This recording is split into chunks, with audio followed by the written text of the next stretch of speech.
save democracy from the West. The world is an open field where survival of the fittest is the eternal law, obediently followed by Homo sapiens of the animal kingdom. No special inquiry is needed to see that the culture of the survival of the fittest has penetrated deep into the modern human society. Only difference is the suited, booted technocrats of Anglo-American West, attired in necktie, are busy with technological innovation to perform quicker and more effective genocide of the weak, divided, and isolated fellow human beings for the sole purpose of controlling natural resources as a means of world domination. Those communities who are more capable of performing genocide quicker and more thorough turn towns and cities into rubble faster and wider. Pauperize others with more barbarity and savagery are celebrated as more developed and prosperous.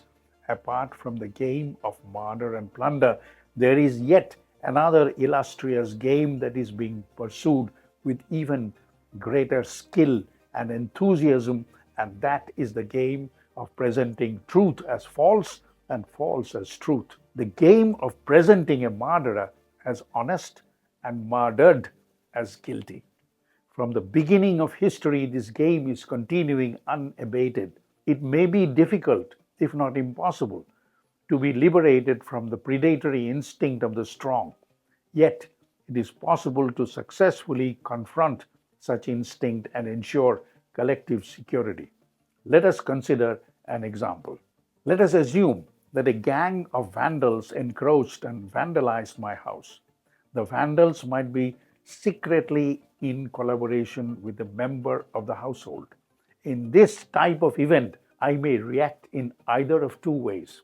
First, I may hysterically curse and imagine the vandals to be burnt alive and refer to the stories of Ramayana where the bandit Ratnakar turned into Saint Valmiki and hope the vandals come to senses and become saints. Second, I accept that I am too weak to confront vandals and it's a crime to be weak, therefore I must prepare myself to confront vandals by all available means required. I believe the second opinion is more practical and the possibility of its success is significantly higher. Without delay, therefore, I should take the initiative to prepare myself to encounter similar experiences. My neighbors and relatives might not be too keen to join me directly, but may encourage my initiative and courage from distance. But the gang of vandals will not be pleased with my approach to the solution of such a problem. Now let us review and see how far this analogy fits with the existing situation of the contemporary world. 15th of August is accepted as the Independence Day of India. In 1947, two countries, India and Pakistan, were created. On that day, the speech of the then Viceroy of India was recorded. Here is an excerpt of that speech. Listen and carefully read the subtitles of that speech. On this historic day, when India takes her place as a free and independent dominion in the British Commonwealth of Nations, I send you all my greetings and heartfelt wishes. The Viceroy is introducing India not as an independent country, but as a dominion under the British Commonwealth. In paper, 14th August is widely publicized as the day when 200 years of British occupation of India was concluded. But the natural, economic, and human resources of India's vast land mass was not only were under the control of British, but their control over India's resources to this day have been consolidated even more by Anglo-American West. Here is an excerpt from the speech of former Prime Minister of Pakistan, Mr. Imran Khan, at the United Nations General Assembly, where he is declaring how 1 trillion with a T, dollar is being siphoned out of Pakistan annually to the banks of Anglo-American West. Unless this drainage stops, no developing country can possibly attain socio-economic prosperity. Let us take a listen to his presentation. We welcome the interim report of the FACTI panel. The figures of illicit flows mentioned in the report are staggering. $1 trillion is taken out each year by these white-collar criminals. $20 to $40 billion is in the form of bribes received by these corrupt white-collar criminals.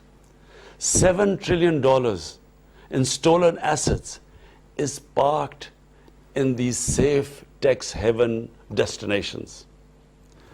$500 to $600 billion is lost each year in tax avoidance by multinational companies. The former Prime Minister of Pakistan, Mr. Imran Khan, is openly declaring in public how national wealth is being siphoned out in collaboration with the banks of Anglo-American West. He also openly declared the amount being siphoned out, which is $1 trillion a year.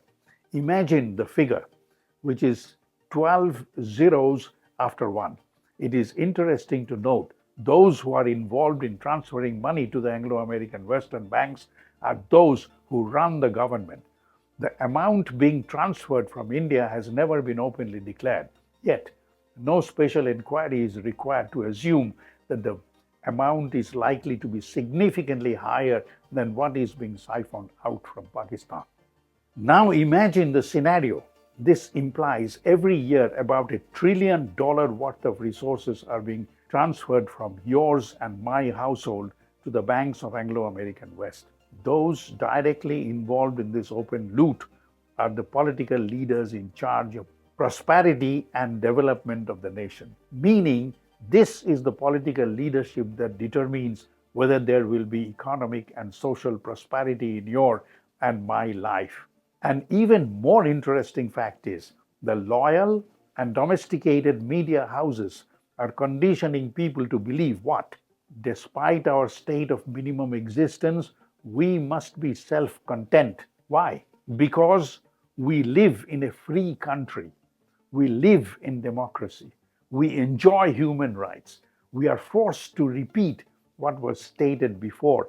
Robbers and vandals have raided our household in connivance with members of our own household.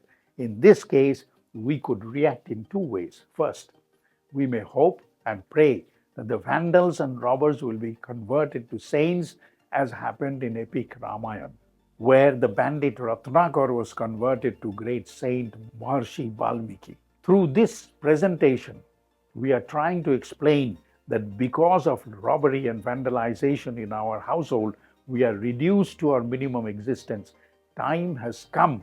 We should now turn around and stop cursing the vandals, robbers, and our own fate. Instead, convince yourself that we are weak. And it's a crime to be weak. Therefore, prepare us to confront the robbers and the vandals. Do whatever it takes to prepare for that eventuality. Vandals and robbers are not visible anywhere. Who are the robbers? Where are the robbers? Where is the loot? What is being looted? It is true, nothing is visible anywhere. Nothing will be visible either. Just recall, what did you hear from the statement of Imran Khan, the exiled Prime Minister of Pakistan? In case you do not know, Imran Khan is imprisoned because he tried to stop the loot. Now ask, why is he in prison? Under whose directive he has been imprisoned? Why he is not released? For your information, under the pretext of controlling corruption, the same game is being played right in front of our eyes here in Delhi. Take a look. पता है प्रधानमंत्री जी ने क्या कहा?